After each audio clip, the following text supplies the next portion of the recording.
Bismillahirrahmanirrahim. Assalamualaikum. Jangan lupa like, comment, and subscribe. Bye.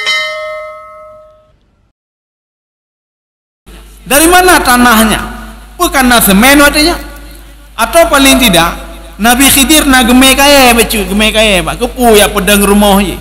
Rupanya ada karamah yang Allah berikan kepada Nabi Khidir alaihissalam. Ini ada di dalam tafsir Ibnu Abbas. Apa kata Ibnu Abbas? Famasaha Khidir jidara fastaqama. Nabi Khidir cuma memegang saja dinding itu pak. Dindingnya idang cuma tepat lagi ni pak. Jadi beliau cuma pegang saja. Gitanya tamat binti go kara roboh, makin hancur dah pak. Jadi bumati hana tegam. Acija yang mati. Kita kalau ingin mencoba yang dicoba oleh Nabi Musa alaihissalam, ketika Allah memerintahkan, idrib bi'asakal bahar fanfajara fakana, idrib bi'asakal bahar fanfalaqa fakana kullu firqin kataudil azim. Nabi Musa ketika diperintahkan oleh Allah, ambil tongkatmu kamu pukul di laut, laut terbelah menjadi dua. Tak belau tu tongkat tebah. Ya, belau tongkat ya pegat lagi Nabi Musa.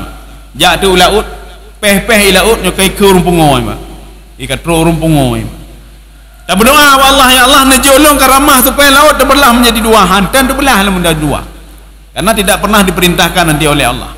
Nabi Khidir alaihissalam, ilmu beliau adalah ilmu dari Allah, diperintahkan oleh Allah, dan mustahil Allah ketika memerintahkan seseorang tidak ada solusinya pak. Ya. Maka jika kita nyawa pekah netulung orang lain, netulung si fulan, maka kita nyoki balong tolong ya Allah, tolong saja nanti diberikan jalan keluar oleh Allah Subhanahu wa taala. Nabi Khidir begitu juga, tolong si fulan kata Allah. Nabi Khidir tak pernah ki balong tolong ya Allah, semen hana lume, labang tan, kae tan, pale tan, tak ada pertanyaan pak. Maka ketika itu Nabi Khidir alaihissalam dia sentuh saja dindingnya pak. Yuridu an yanqadda faqamahu fastaqama, dinding itu lurus kembali. Apa yang tidak masuk akal Nabi Musa alaihissalam? Yang tidak masuk akal Nabi Musa mengatakan lebih bagus kita minta upah saja. Kita kan sudah lama ini kan halal ini kamu buat ini. Ya nembak. Nabi Khidir mengatakan sudah saya bilang kamu tidak sanggup bersabar bersama saya. Nabi Musa mengatakan membuat perjanjian. Begini saja kata Nabi Musa. Kalau saya tanya lagi, nanti kamu jangan lagi berteman dengan saya. Saya akan pisah dengan kamu. Syaratnya dari Nabi Musa sendiri pak, bukan Nabi Khidir. Biasa saja kita syarat dari tanya pak. Ada pekerja bekerja bersama kita selalu terlambat. Ketika itu apa? Terlambat pertama tak pemaahnya kata telat lu leke maah lu telat karena bino ya, pak. Kemudian yang kedua terlambat lagi dia kerja pak. Lu leke maah hana sakit belum obat ya, pak. Yang kasih syarat ketiga siapa? Itu pasti yang punya itu pak, yang punya usaha.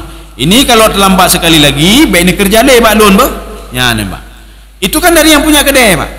Tetapi ada enggak yang memberikan syarat orang yang itu yang bekerja? Bino pak abah menyolun telat ke lehega pak, baik ni pakai lelun pak. Enggak ada, enggak pernah. Ya. Ini etika namanya. Maka Nabi Musa alaihissalam membuat syarat sendiri pak. Karena kamale kan Nabi Musa kadua go kaget tegur oleh Nabi Khidir alaihissalam. Akhirnya beliau sendiri buat syarat. Bino mentang wahai Nabi Khidir. Menyolun pengak tiga tu. Kakilah lun hana lu ikut li. Ya, hana lu ikut li karena kaget tak malai kaget tegur pak. Ya. Yang ketiga kali singgahlah di sebuah tempat ya, pak. Itu tidak disebutkan tempat itu di mana. Tapi kalau kita melihat di dalam riwayat Abi Hurairah, kalau mereka singgah di perkampungan Krit di Andalusia, berarti letaknya juga dekat-dekat dengan Andalusia ini pak. Karena api Andalusia KB. Artinya kampung itu di Andalusia juga. Ya, di Andalusia juga. Fawajada ghulaman faqatalahu. Jadi mereka berdua ini ketemu dengan seorang anak. Kita enggak terangkan dulu sekarang siapa anak itu, nanti baru diterangkan pak. Faqatalahu, dan dibunuh anak itu. Dijawab oleh Nabi Musa alaihissalam, yang lebih parah don. Akatalta nafsan zakiyatan bighairi nafsin. Kamu sudah membunuh seorang yang tidak berbuat salah. Kamu sudah membunuh seorang yang tidak membunuh orang lain. Kenapa kamu lakukan ini? Dijawab oleh Nabi Khidir alaihissalam, hadza firaqu baini wa bainik. Inilah perbedaan saya sama kamu, kata Nabi Khidir. Sudah saya katakan ilmu kita tidak akan pernah ketemu. Kamu ilmu zahir. Apa ilmu zahir, Pak? Kekuatan hukum, penguasaan Taurat itu ada pada Nabi Musa alaihissalam. Kecerdasan Nabi Musa itu kalau disebutkan di dalam itu apa namanya? Faslan lil khasimaini. Ketika mengadili orang lain itu ahlinya Nabi Musa alaihissalam. Hukum ini, hukum itu. Maka Nabi Khidir mengatakan itu beda ilmu saya, ilmu kamu. Ilmu saya ilmu batin. Ilmu batin apa? Saya tunggu perintah Allah, apa yang diperintahkan oleh Allah. Dan saya melakukan sebenarnya tidak masuk akal saya juga. Tapi saya jalani saja, kata Nabi Khidir alaihissalam. Kamu tahu enggak? Kenapa kapal itu saya lobangi? Tahu enggak kamu? Itu kapal itu punya orang miskin. Nyan. Kita mungkin bertanya, na urang gasin na kapal? Lagi urang pegang long gasin tak lon. Lumo kok jaya, Pak? Pegang long gasin, Pak. Yang katanya lumo tanah, Pak. Nyan. Long gasin lon bina-bina. Je lumo tau? Je lumo lu.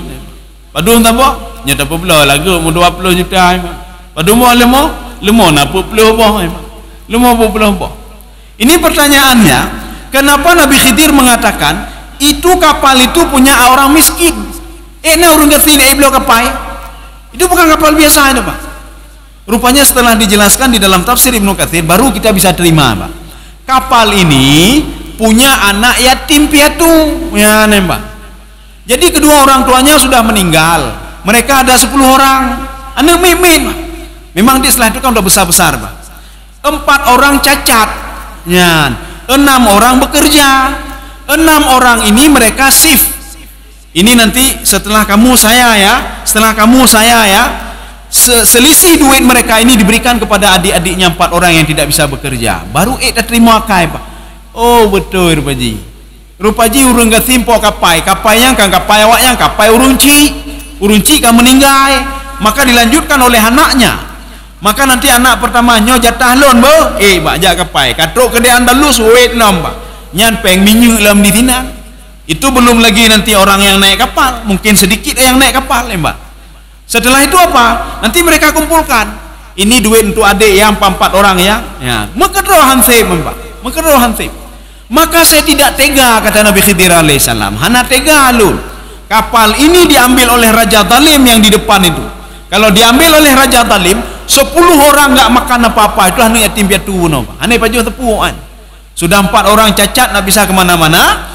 6 orang ini mau kerja apa lagi kalau tidak di kapal itu? Nabi Khidir, oh betul sih, Pak. Jadi kenapa dilobangi? Ya, saya lobangi untuk mengaibkan kapal ini. Kapal ini kalau aib, itu raja itu kenapa saya lobangi di atas? Supaya nampak sama raja.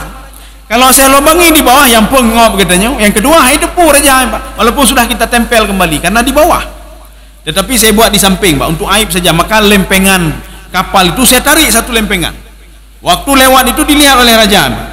Maliku ya'khudhu kulla safinatin ghasba. Jadi di mana raja itu? Jadi artinya apa? Di samping laut tengah itu, Pak, dan tidak disebutkan di negara mana. Hanya disebut raja zalimnya, hanya disebut di raja mana, di mana, Pak. Apakah Afrika atau Eropa?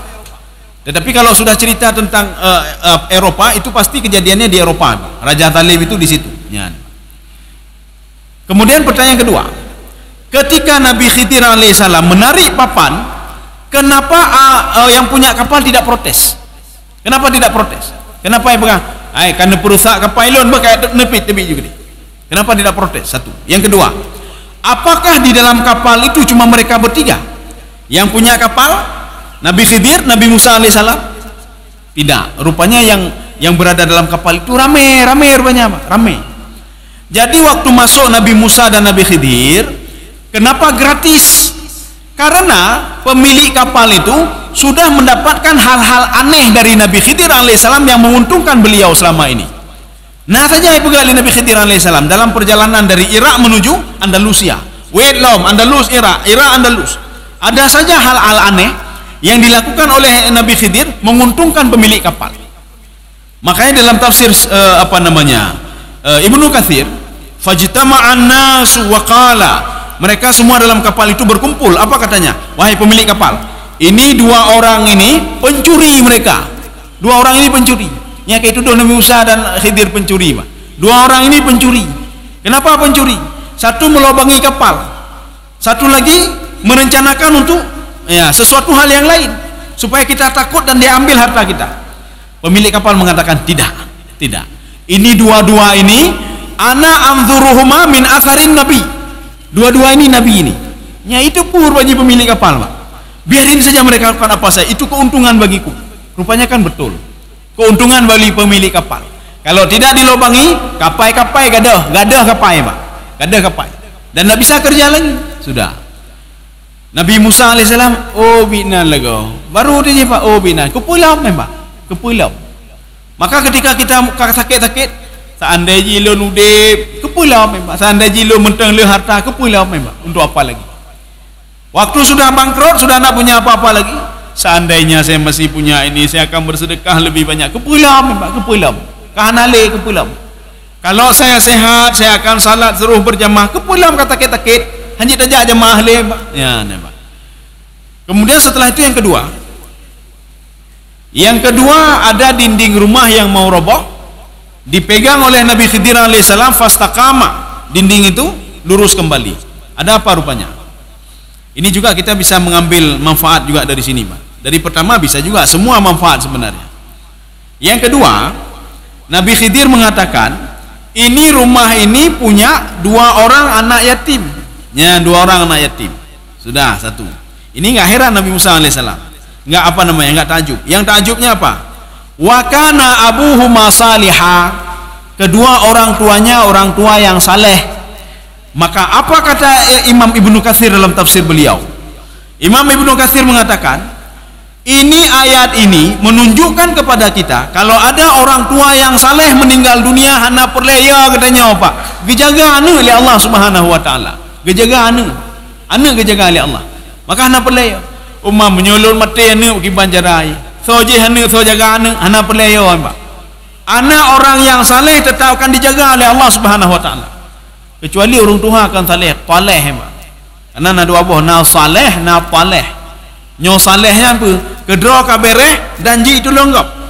Menyo taleh draw hana bereh hanji itu longgap nampak. Ya nampak. Jadi mobil mogok-mogok selalu. Bagaimana kita mau naik mobil itu? Hanji itu long katanya. Ya nampak. Anu kipai dulu katanya mendro tai temayang ni, Pak. Mendro tai temayang. Bagaimana dia bisa memberikan syafaat kepada kita? Ya. Kaum muslimin sidang jamaah yang dirahmati Allah Subhanahu wa taala. Makanya Imam Ibnu Katsir mengatakan, hadhil ayat dulu, ini ayat ini menunjukkan kepada apa? Kalau ada orang saleh, dia punya anak apalagi saleh, Pak. Ya. Dia akan terus dijaga oleh Allah. Kenapa? Karena kedua orang tuanya itu orang tua saleh, ya, orang tua yang saleh. Kemudian ada satu lagi, wa kana tahtahu kanzun lahuma. Rupanya di dinding rumah itu ada kanzun. Kanzun itu apa? Harta. Ini ada dua tafsiran. Yang pertama mengatakan harta itu al-fiddah wa zahab, perak dan emas ada di situ. Cuma karena mereka masih kecil, mentang namanya, mentang namanya. Mereka nak tahu itu, dikhawatirkan nanti begitu rumahnya roboh, mereka akan cari rumah lain dan rumah itu terbengkalai. Dia tidak tahu kalau di situ ada hartanya. Makanya apa kata Nabi Khidir? Allah menyuruh saya untuk membenarkan rumahnya. Kenapa? Nanti ketika dewasa Allah akan memberikan ilham kepada mereka untuk memberitahukan mereka kalau di situ ada hartanya.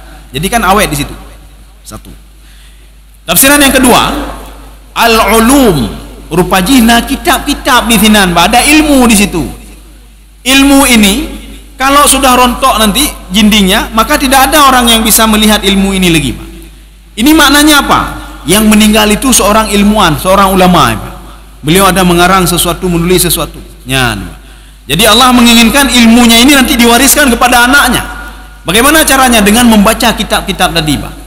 Maka sebelum meninggal beliau itu, beliau letakkan di situ, Pak, di dinding-dinding itu, Pak. Ya, di dinding itu. Supaya nanti menurut beliau menyokaraya anak lot untuk jadi baca kitabnya. Menyolong pudu ilua, lumpudunya untuk gadah, Pak. Sebelum dia dewasa sudah meninggal orang tuanya. Maka Allah mengatakan apa? Kepada Nabi Khidir alaihissalam, kamu bangkitkan kembali, luruskan kembali, supaya apa? Nanti ketika dewasa saya berikan ilham kepada dia supaya dia tahu ilmu, ada ilmu di sini. Ya, sudah dua. Sekarang yang ketiga. Ini yang ketiga, tidak masuk akal Nabi Musa, dan akal kita nak masuk juga, nak masuk akal kita. Tetapi setelah dijelaskan nanti di dalam tafsir Ibnu Katsir, kita baru tahu, oh laganya lagu. Kenapa kamu membunuh anak-anak ini? Di dalam terjemahan itu diterjemahkan ghulam itu anak-anak, anak mit, anak meubut. Kita juga tidak tega membunuh anak kecil, Pak. Anak tega ni, Pak. Golong balik kalau. Sejahat-jahat anaknya, anaknya anak dah syalam, Pak. Sejahat-jahat anaknya, dia belum ada hukum taklifi sama dia. Berarti kalau dia seperti ini, berarti urun tuha bermasalah, Pak. Urun tuha bermasalah. Anak mi kait mecu, mu 7 tahun kait mecu, 8 tahun kait mecu, berarti urun tuha, Pak. Ya, orang tuanya. Berarti nanti orang tuanya dituntut juga oleh Allah. Anak mi mentang, kemudian sudah dibunuh. Maka benarlah yang dikatakan oleh Nabi Musa alaihissalam, akatalta nafsan zakiyatan bighairi nafsin. Kamu sudah membunuh seseorang yang tidak membunuh orang lain. Ini kita mengambil, kita kombinasikan dua tafsir, tafsir Ibnu Katsir dengan Ibnu Abbas, sehingga terbongkar siapa pemuda itu sebenarnya, siapa anak laki-laki yang dibunuh oleh Nabi Khidir sebenarnya. Maka diungkapkan di situ namanya Syam'un, namanya Syam'un. Syam'un ini dia punya orang tua di dua kampung yang berbeda. Ayahnya di kampung satu, ibunya di kampung yang kedua, sehingga di tengah-tengah itu ada jalan pemisah. Ya, ini nanti ada dalam tafsir Ibnu Katsir dan tafsir Ibnu Abbas, ada jalan pemisah. Ghulam ini kedua orang tuanya saleh, orang saleh, Pak, orang saleh. Rupanya apa? Hae jaga anaknya. Dia sudah bisa menjaga anaknya sampai masa baligh. Setelah itu apa? Tak sanggup menjaga lagi, sehingga anaknya kafir. Ya, nembak. Dia kafir, Pak. Ibnu Abbas mengatakan pemuda yang dibunuh oleh Nabi Khidir, syabun kafirun qati'ut turuq. Seorang pemuda umurnya di atas 13 tahun, dia kafir, dia membangkang kepada kedua orang tuanya, dan dia perompak. Bagaimana perompak? Kampung A mau masuk ke kampung B dengan membawa harta diambil, orang dibunuh. Kampung B, kampung ibunya ingin masuk ke kampung A, diambil hartanya, orangnya dibunuh. Nabi Khidir, Nabi Musa kedengar nyolon tepu lagi yan, bed rompoh bah lumpoh mendang, bed rompoh bah lumpoh. Maka ketika itu kan Nabi Musa kan baru tahu, Pak. Oh, bitno kejadian ji rupanya. Makanya kalau Nabi Musa mengikuti terus, kita begitu juga. Kalau kita baca hanya sekedar terjemahan, kita yang bengeh tapi, Pak. Pupuk Nabi Khidir anak mi ubud dia gepoh. Walaupun dia salahkan, belum ada hukum taklifi sama dia. Walaupun dia itu apa tughyanan, nantinya dia mendurhakai, kan nanti dia durhaka, Pak. Rupanya maksudnya apa? Dia sudah durhaka kepada orang tuanya, dia bukan anak kecil lagi, dia seorang pemuda syabun kafir lembah. Dia melawan lagi orang tuanya, sudah kafir melawan orang tuanya. Maka Nabi Khidir waktu itu apa? Mengambil pisau yang ada di tangannya. Ini bukti kalau pemuda itu pembunuh, Pak. Pemuda itu pembunuh. Diambil pisau dengan cepat sekali dan digorok leher pemuda itu, Pak. Maka Nabi Musa kan terkejut-kejut. Yang kedua, Nabi Musa alaihissalam mengambil pemuda ini dan menghantam ke dinding yang ada di sekitar lautan itu, Pak. Ada gua-gua, ada apa, batai-batai, Pak. Sehingga dia mati seketika. Ketika habis diterangkan, oh menyolong depu lagi, hana lundanya. Menyohana lundanya akan saya lihat lagi keajaiban. Oh, hana lim, kasib. Ya. Maka katanya binanci. Ketika diperintahkan oleh Allah lakukan ini, lakukan dobek protes le. Menyoda protes, kakilah hanalun jihli, kakak kasih mainan, ya, kasih mainan. Kaum muslimin sedang jemaah yang dirahmati Allah. Karena cerita PKB, yang kamu bawa kopi-kopi ya, yang sudah bawa kopi. Jadi kita cukupkan sampai di sini. Mudah-mudahan ada manfaat bagi luntuan dan jemaah sekalian. Ini pun sebagai pengisi ban serap, ya, Pak. Ya, karena kan minggu kelima, ya minggu kelima. Karena tidak terjadwal, angkai pengali PKM, maka bahkan mau ngelur, kita tak mau mengisi kekosongan. Mudah-mudahan ada manfaat bagi luntuan dan jemaah sekalian. Subhanakallahumma bihamdika asyhadu an la ilaha illa anta astaghfiruka wa atubu ilaik. Assalamualaikum warahmatullahi wabarakatuh.